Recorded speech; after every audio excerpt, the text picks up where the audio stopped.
Hello, you're watching Avenue X, and today let's talk about two recently airdropped Chinese drama on two different platforms on the same day, May the 13th. From iQIYI 40 episodes, historical beginning of a last century setting period drama, 人生若如初见. Then Tencent, 36 episodes, idol period romantic drama, 折腰. If you want to say what is the thing that these two dramas have in common, obviously aired on the same day, airdropped, and then both of them are delayed dramas, meaning these two dramas have been finished for some time, but unfortunately something went wrong, so they didn't air until later, 2025. Apart from that, really there's nothing comparable between these two dramas. Right now, iQIYI drama 人生若如初见 has aired up to episode 24 as I'm recording this video, and then 折腰 Prisoner of Beauty has aired to episode 20. Both of them have aired past halfway. So in this video, I'm gonna tell you my halfway view about these two dramas. So let's first tackle the iQIYI airdropped 人生若如初见. If you've been with my channel for long enough, and then if you've been following Chinese dramas for more than how many years? 3? Then you probably know this. This drama, A Love Never Lost, was initially aired July the 18th, 2022. It went live on iQIYI, 6 episodes, the first day release. 2 hours after that, it got taken down, literally disappeared from internet. Even till today, there's no official body coming out and claim what exactly happened. Only the pirating drama sites who were diligent and hardworking enough to grab those episodes from internet within the 2 hours of its first release got a copy of it. Then on May the 13th, 2025, 3 years later, this drama airdropped. I don't think you can find an absolutely 100% reliable explanation of what happened to this drama. There are mainly two versions of the story behind, and I'll briefly tell you that. One is that the drama got reported because it made mistakes, such as not portraying the early revolutionaries of early last century Chinese people in a positive light, or portraying real historical figures that the drama's characters are based on, who are, let's say, not the typical good people, in a way too positive light. The thing that makes it doesn't actually sound logical is the fact that it passed censorship. It's not like it didn't get its license to air, so if it got its license to air means it's cleared. Then you cannot necessarily say it has that type of problem. Then there's another very simple explanation. It's actually between two platforms. The drama, when it initially aired, actually had a shared copyright between Mango and iQIYI. They basically can air it at the same time, but then the contract dictates they have to air it at the same time. There is the rumor that Mango was trying to drag out the airing time until that period of shared copyright expires, and it wants to come back and buy it exclusively to put it on its own platform. And there's like a level of whatever battle between iQIYI and Mango, resulting in iQIYI suddenly airdrop the drama without informing Mango. So Mango immediately took action and forced them to take the drama down. And then now, 3 years later, the shared copyright thing actually has expired. And now iQIYI has the full control of this drama for whatever reason. That's why it aired. Like, this is another explanation. Honestly, I feel the business war type of explanation makes more sense. The overall direction of this drama, how it portrays the revolutionaries versus the old Manchurian aristocrats and the leftover of the old society. Overall, the direction is actually still pretty okay. You can nitpick things in details, but until you actually fully run the arc of the lead characters, it's hard to say how they're gonna land the story. And the drama hasn't aired to that point. At least so far, I think it's not that much of a problem. So I'm more leaning towards the second explanation, which is just purely a business battle between two platforms. That is the complicated background story of A Love Never Lost. Now let's talk about the actual drama. The drama was actually shot in 2020, 5 years ago, quite a long time ago, and it was shot from the end of May to October. By the time it got released, it was already 2 years after they shot it, and then, 2 hours living online, and then 3 years later. When the drama was made, it was made definitely to be a flagship drama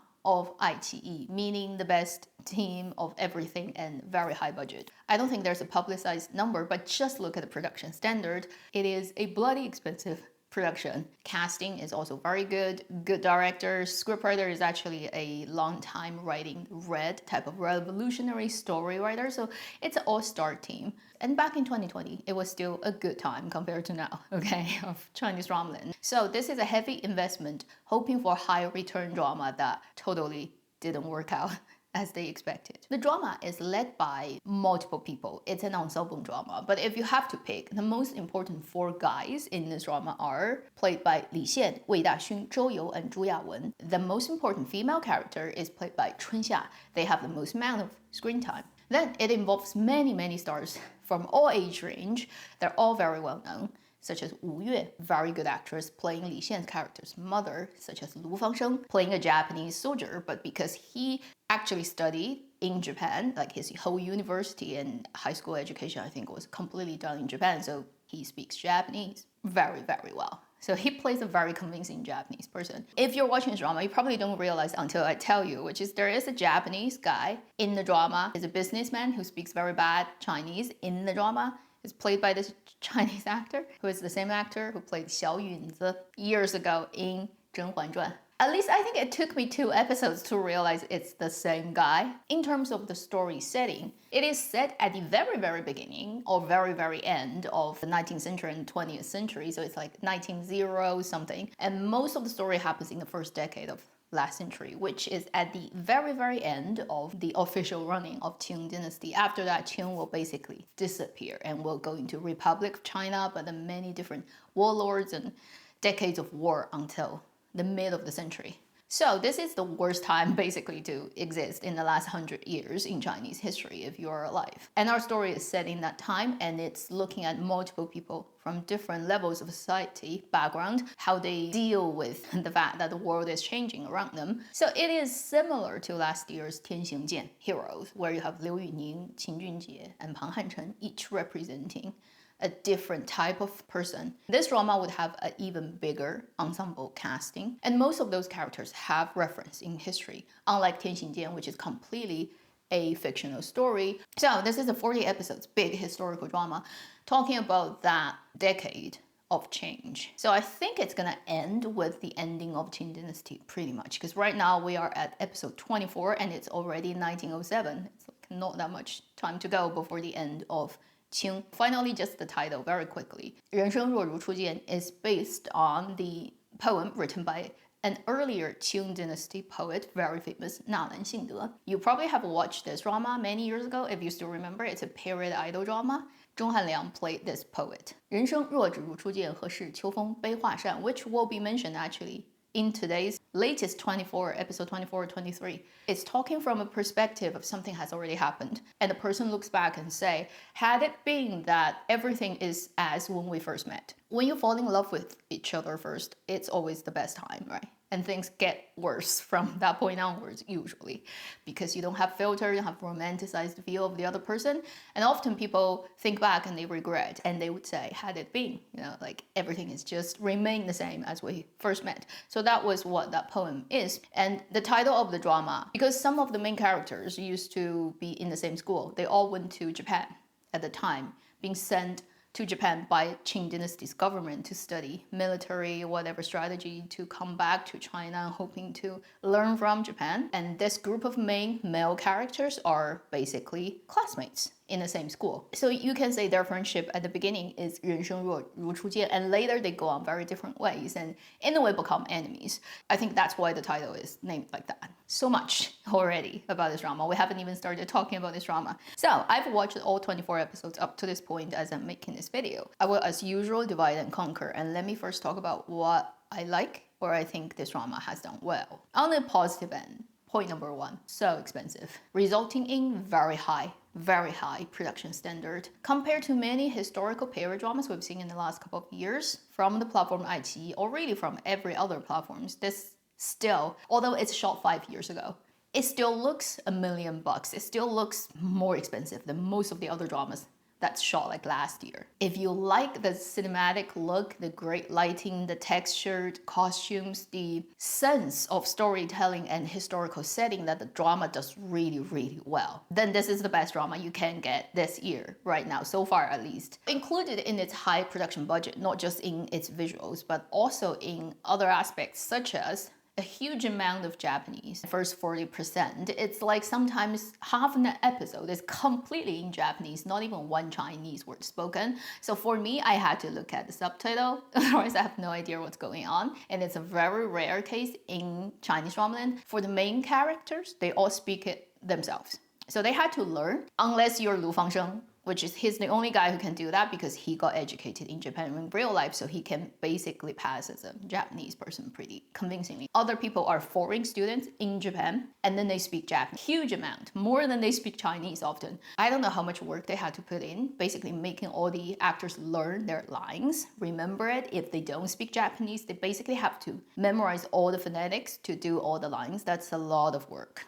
And that means you have to put training ahead of time, production time, to make the actors basically being able to do it on set, which incurs a cost. Proves it's a high budget drama. Usually what you see in Chinese drama would be the Chinese actors speak Chinese and then they would just dub it with Japanese and the mouth would even fit. In this drama, there are cases where there's a Japanese character that is actually played by a Chinese person. They still speak Japanese with their mouth, but they probably don't speak it personally with very accurate accent. So they dub those actors with Japanese dubbers. So you can hear very good, proper Japanese spoken out of a Chinese actor's mouth, but then it's still the right mouth movement, which means the actors have memorized their lines. So that again means high budget. Second good thing about this drama, the overall ensemble cast's acting ability. This does read very much like a proper historical than in any way an idol drama. Yes, it does include actors who might be viewed in that way. For example, most obviously Li Xian.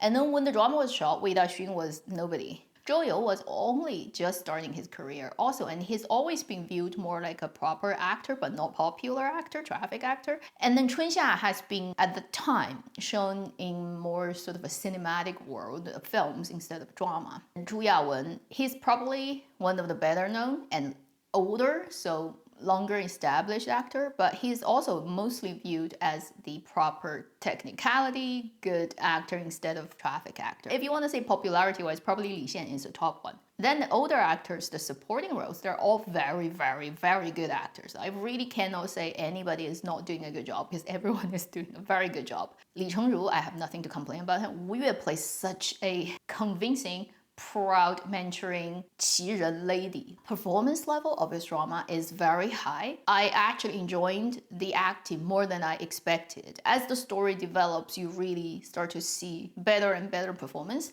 I think when it released the first couple of episodes 3 years ago, I watched a bit and I got quite put off by the character Zhu Yawen plays because he's by no means a good guy. And even till now, I don't think as the story moved to beyond halfway point, I still couldn't say that he's that adorable and lovable, and certainly I wouldn't want to have much to do with this type of person in real life. But I see the writer's effort of making him very rounded. So he has things that you probably will not like him as long as you are human. And then you also admire certain aspects and certain facade of this person that you know he's quite extraordinary and unusual. So I think Zhu Yawen plays this role really well. You have to give it time. Probably beyond episode 10, you start to see why this character is actually very interesting. And the fact that he's imperfect makes it a much more interesting dramatic experience than, say, if you just portray a so-called revolutionary in the perfect ideal light. That would be actually faking it. And historically, there are a lot of revolutionary people who did extraordinary things, but in private life, they're by no means perfect. And there's also record of them being not perfect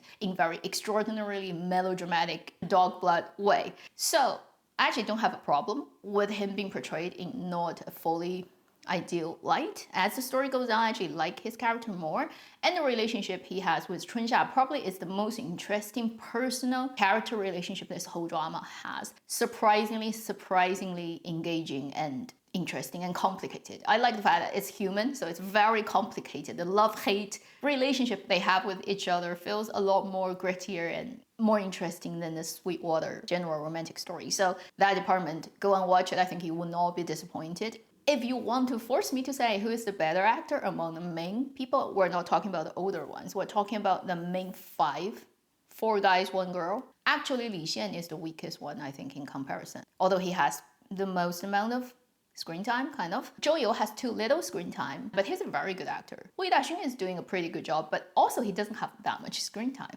Zhu Yawen has a lot screen time, and you can definitely tell he is a really good actor. And his character is not an easy character to play. Actually, Chunxia is surprisingly good. Because of my expectation and what they've done, I'd say among the main 5 people, actually she's the strongest. The final thing is the plot is actually not boring. They have to drag through about a decade's time about this story, so they have to be very concise about certain things. Occasionally you feel it's more like a film's way of editing stories and pushing timeline forward than a drama. Although it's not necessarily the most exciting drama out there because it's ensemble drama. It's on so many different people's timeline, and maybe it also has some problem with when it was refrigerated. For 3 years they did re-edits, so certain parts don't connect very well. But overall the story is engaging. A lot of things happen. I feel like they actually cut a lot of stuff off instead of dragging things out. Now let's talk about what I don't like about this drama. First, if you're looking for something that's gonna invigoratingly make you feel happy about life, don't watch this drama because it's filled with depressing things that happens to our main characters, that happens to that whole era and the whole country, and it was the worst time to basically be incarnated, honestly, in the last 150 years of Chinese history. Everyone is lost, nobody knows where they should be going, whether it's the physical torment or the mental pressure that everyone is under. In this drama, it's like not gonna make it light and happy. So if you want to light and happy, or you cannot watch anything heavy right now, just don't go watch this drama. Second, that is more to do with people who are, let's say, more sensitive to, based on real history, historical dramas. If you want to overanalyze it, think about it from a very critical thinking perspective. Also, if you're very well versed in China's history, at least from the end of Qing Dynasty to now. Like I said earlier, overall, it's direction of how you should view people at the end of that era. I think it doesn't have a huge problem in terms of talking about why Qing Dynasty failed, because it was ridden with completely outdated people and their mind about the world and its economy and its huge corruption problems and the last generation of those elites and aristocrats who are completely wasted. So that's why I think the rumor that it got reported based on the grounds that it glorifies the Mandarin rulers and Qing Dynasty is not actually really. If you watch the drama, you'll know it's not like that. But if you want to nitpick details, right, like certain things, I still think there's overall a level of making, for example, Li Xian's character, because he's a male lead and they picked him because he's popular and he's kind of good looking, people like him. He still got portrayed in overall too positive a light, that it makes it actually not really work well with its own plot. For example, the fact that he out of nowhere raped our female lead character. Yes, like go and watch that episode, it will shock you because it literally just happened out of nowhere. And he did it and he never regretted it. And he felt like actually really good about it. All the way up to that point, when you see how his character is being written, although he's an imperialist, he deeply believes in the Mandarin rule because he is one of those aristocrats' descendant. Apart from that thing, overall, he's actually a very positive guy. He doesn't like the revolutionaries, but he doesn't do anything that you would consider to be an anti-hero's action. And then suddenly, like that rape happens, and you're like, what? If you want to say he's actually at the core such a despicable person, you have to give me clues about him being like that before that, but didn't. And after that, he didn't also get portrayed in that way. So like, what are you trying to do with the drama? I don't know what happened to it. Whether it's because they re-edited the drama and they cut things out that we don't know, so that it happened so suddenly. That episode really shocked me and made me completely cannot really configure what the writer is trying to do. I'm okay with most of the main other characters' portrayal, and certain characters actually developed beyond my expectation, like Zhu Yawen's character in Chunxia. But Li Xian is the only character in the drama where he plays, I believe, a historical figure who is actually called Liang Bi. And then he's in the drama called Liang Xiang. He's very confusing. It's by no means a perfect script. And occasionally things still pop out. It makes me question about maybe you should rewrite that sequence or that scene and that character. Because the drama hasn't finished. And 40 episodes, so it's still 16 to go. And then it has to end somewhere in time.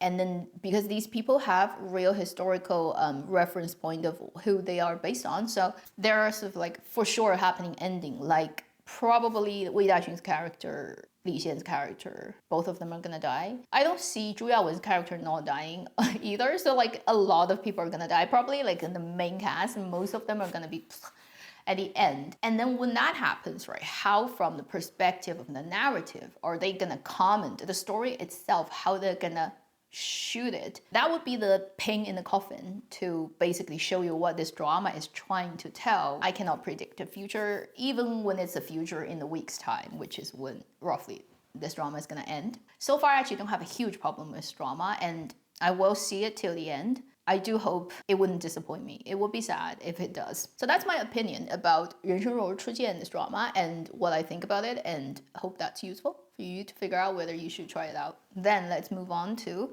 折腰 Prisoner of Beauty. Similar to 人生若如初见, it is a drama that got delayed, but not as much. And it never got a first release and taken down. It just never got released until May 13th.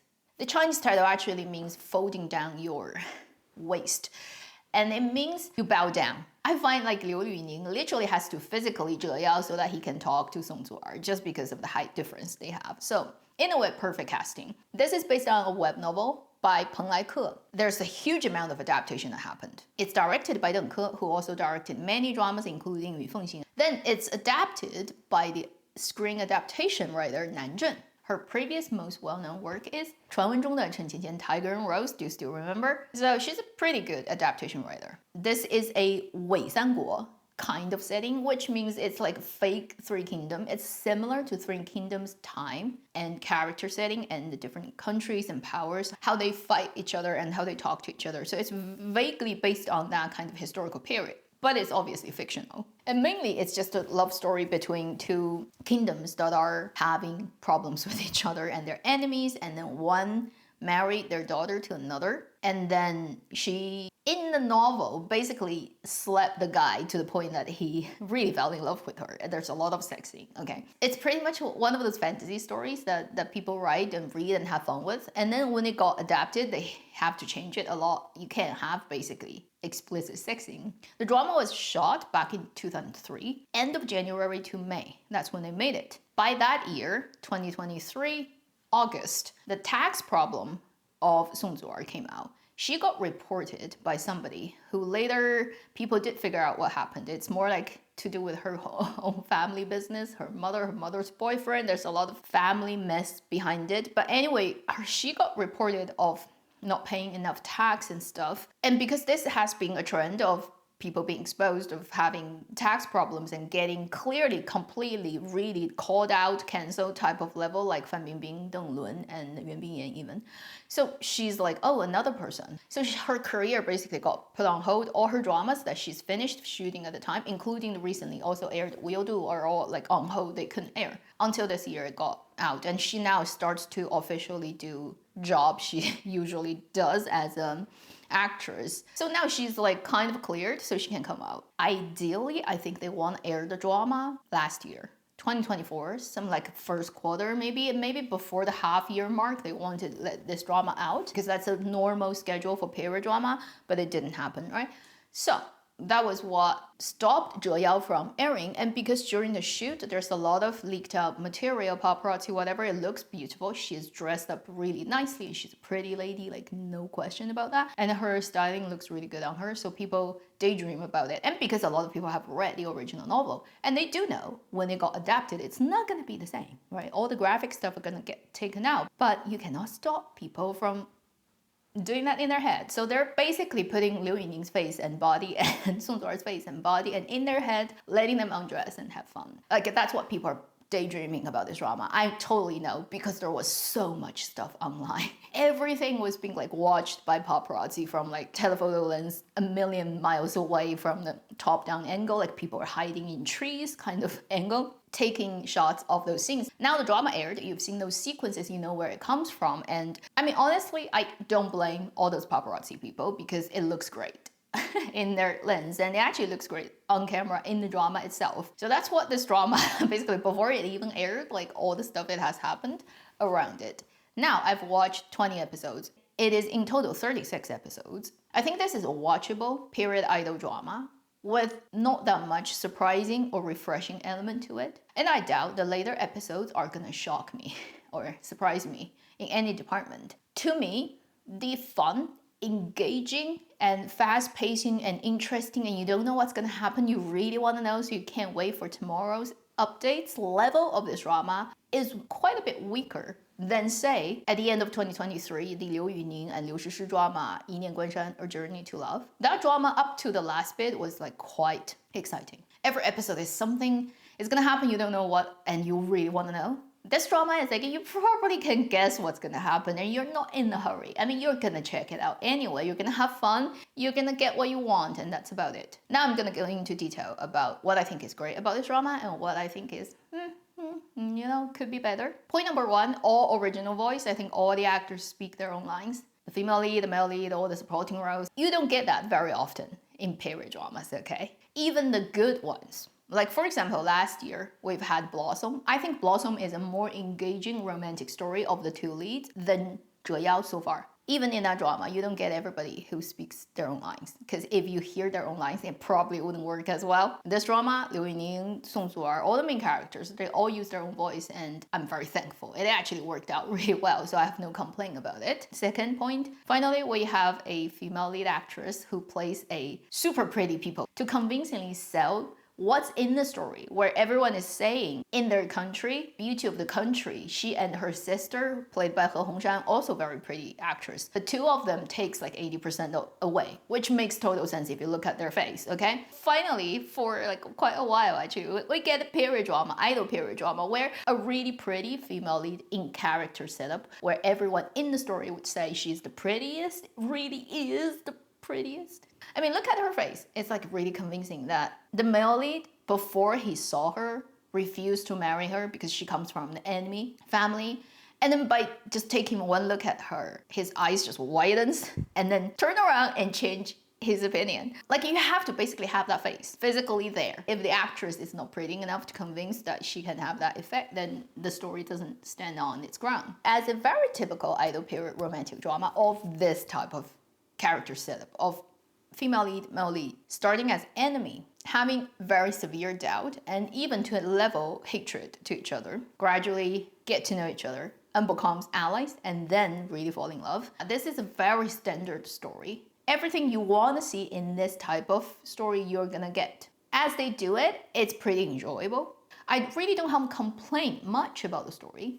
But that's also about it. It's like you expect what Burger King is gonna taste like or KFC is gonna taste like, and you go there, it tastes exactly like you expect. There's barely any surprise in that, right? Anything, oh, this is like better than I expected. That doesn't happen with this drama. So, in the not so ideal part of this drama, point number one is the plot is good enough, but not good enough to make me want to check it out desperately. If you compare it to Tiger and Rose, which is a shorter drama and more focused on just a romantic relationship and lower budget, right? And then it doesn't have the fake Three Kingdom vibe. It's completely detached drama. 横店 shot, pretty Sweetwater, pink rosy filter drama. That drama's plot and how exciting and funny and how it keeps rolling and it just like every link is hooked to another and doesn't stop and you start and you binge it. Think about that energy of the drama, and this one is a lot slower. The guy is hesitating, advancing,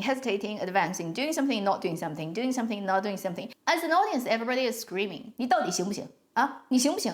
We're all screaming at Liu Yuning's character, right? Can you do it or not? Just do it, okay? And guys cannot say they cannot. Okay, that's just a joke in China. Also, you feel the director is not so good at shooting, visually representing the energy of directing actors and also editing the final thing of like how you do the push and pull, how you do the tension. The romantic tension between a man and a woman, right? He needs to study from Zheng Qingjie. I'm just saying, like, imagine 折腰 being shot by Zheng Qingjie. It would not be like doing the 30,000 within Tencent, which is like their mark of how popular a drama. 30,000, which is very high already. Usually that's a mark to consider if the drama has exploded, which 折腰 has. But I'm telling you, if it's Zheng Qingjie directing this drama, it would have happened 10 episodes ahead of what we've seen now. It's like, it would happen like by episode 6. And then in this drama, it's like 16. The director doesn't know how to tell a really effective romantic story and how to play that tension between the leads.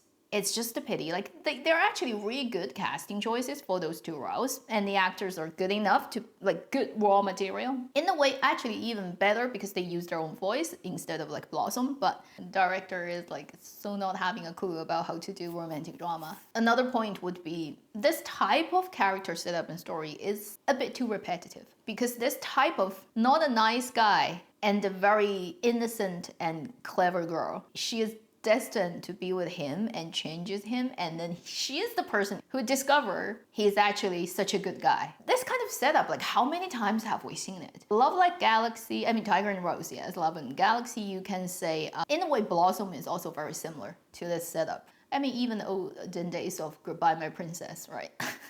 It's such an overdone, particular type of character setup under the category of idol period drama that I think we should give it a break now. And actually, I think it's not the cleverest way of people telling stories. If you know this type of story has been told by a million people and in all ways imaginable, you have exhausted all possibilities. Basically, you cannot surprise anybody with this type of story anymore. Everyone has seen it. So if you keep digging the same genre and trying to make something magical happen, it may not be the cleverest thing to do. The clever thing is to go and find another topic that people haven't touched. Open up new fields for your cultivation. I feel like by this point, although I enjoy it, I still watch it daily. I have no complaint about Liu Yuning and Song Zuo playing a couple. I enjoy it very much, but I don't think in any way it's gonna make me very excited. For example, I'm not gonna go and edit a video probably for it. I'm not gonna create any stuff painting for it because it doesn't inspire me to the level of I really want to do something. It's not strong enough to basically hit me as a reflective board and let me give off something as somebody who's watched way too many dramas for my own good. So that should be the end of this video, talking about two airdrop drama on May the 13th, 2025, iQIYI and Tencent, A Love Never Lost and The Prisoner of Beauty. Have you watched these two dramas? What do you think? Let me know in the comment section. I'm curious. And I do hope these two dramas can land safely, okay? Don't crash in the last 5 episodes. Please don't do that. Chinese dramas so love doing that, and I hate to see that happen over and over again. That should be it. Thank you for watching ALNL. I'll see you in my next video. Meanwhile, live long and happy drama watching.